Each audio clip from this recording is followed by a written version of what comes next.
Kemudian selain kita menganalisis melalui grafik, kita juga bisa ada satu lagi metode sebelum numerik ya. Sebelum numerik ada satu lagi metode, yaitu namanya shape vector. Shape vector. Kita pakai shape vector. Maksudnya apa? Pokoknya kan, jadi cara cara penyelesaian untuk dua dimensi, perpindahan panas dua dimensi itu sebenarnya bertahap. Pertama dari paling simple itu pakai analitik, terus nanti lebih agak apa namanya, agak kompleks, lebih advance dikit, tapi masih untuk kasus-kasus tertentu itu shape vector. Habis itu baru grafik, sebenarnya gitu urutannya. Habis grafik baru yang paling advance, bentuknya udah semeraut, dan misalnya ngitung perpindahan panas dalam batu, itu bisa pakai numerical method atau metode numerik. Oke, shape vector juga penting ini dalam menentukan itu perpindahan panas. Nah, jadi ceritanya gini, kita ingat-ingat lagi bahwa rumus konduksi itu biar lu hafal ya, min K kali A dt per suhu ya, suhu bukan waktu, dt per dx. Nah, untuk bentuk yang misalnya bentuknya kotak dan mungkin berada di, ya, tidak apa ya, jadi ini T1 di sini, T2 di sini, masih dalam satu benda, itu kan simple pakai analitik bisa.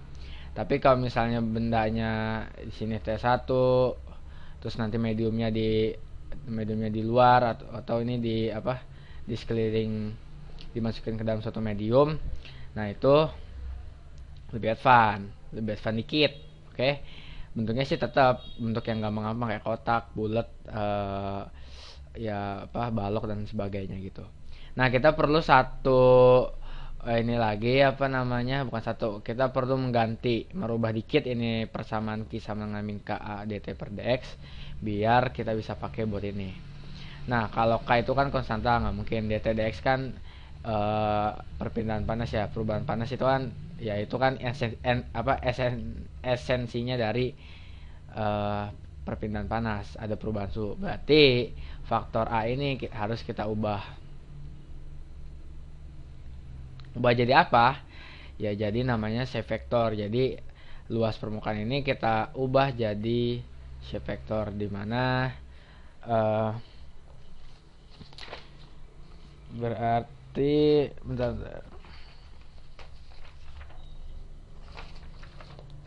Jadi persamaan ini jadi min K S kali dt per dx. Nah, untuk shape vector itu ada tabelnya sendiri, tabel shape vector.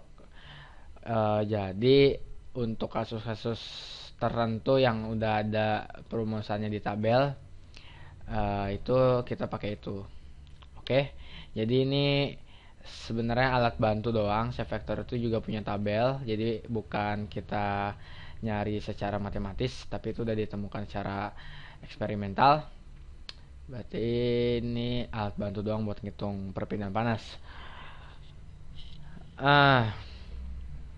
Dari persamaan ini kita bisa tahu resistannya, dimana resistannya itu adalah kan resisten sama ini ya, berarti resistannya itu min Ks. Oke. Kemudian ada kasus, jadi di shape vector itu tabelnya itu dibagi menjadi dua kelompok. Pertama, kelompok yang untuk suatu benda yang mungkin berada dalam satu medium tapi dalam ketinggian atau dalam jarak yang tertentu, atau namanya semi infinite. Jadi dia hampir tak hingga, tapi nggak tak hingga gitu. Jadi semi infinite. Jadi dia masih bisa terukur jaraknya. Nah, kelompok kedua itu adalah yang nggak terukur, infinite, jadi tak hingga. Nah, kalau semi infinite itu biasanya shape vectornya dalam bentuk variabel. Jadi misalnya gue ambil contoh apa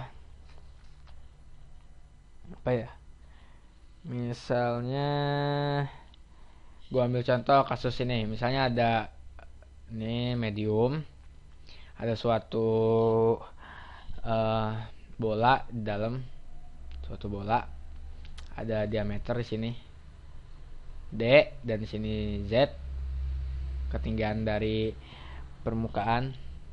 Nah, di sini tuh T-nya 2. T2 itu semuanya ya, semua sini T2. Terus di bola ini permukaan di sini itu T1. Nah, ini kan semi infinite, berarti jarak antara titik T1 ke T2 itu terukur. Oke, Z2. Jadinya ini dengan syarat Z itu lebih besar dari D per 2. Nah, itu ada rumusnya, yaitu 2πD per 1 min 4 1 min D per 4Z. Nah, kalau semi infinite biasanya bentuknya ini, bentuknya variabel. Tapi kalau infinite, shape vektornya itu bentuknya suatu nilai tanpa dimensi. Oke, jadi misalnya contohnya ada suatu bola lagi dibenemin di ini, ditaruh di suatu medium. Ini T1. Nah, T2 nya itu nggak tahu di mana, jadi anggap aja ini medium T2. Kita nggak tahu T2 nya itu jaraknya berapa dari ini, jadi tak hingga gitu. Nah, ini bisa dicari, bukan bisa dicari, secara eksperimental udah ditemukan bahwa shape vektornya itu enggak lagi dalam bentuk angka, dalam bentuk variabel, tapi udah bentuk angka, artinya dimensi, artinya satuan atau besaran tak berdimensi. Nah, ini besarnya 1. Oke.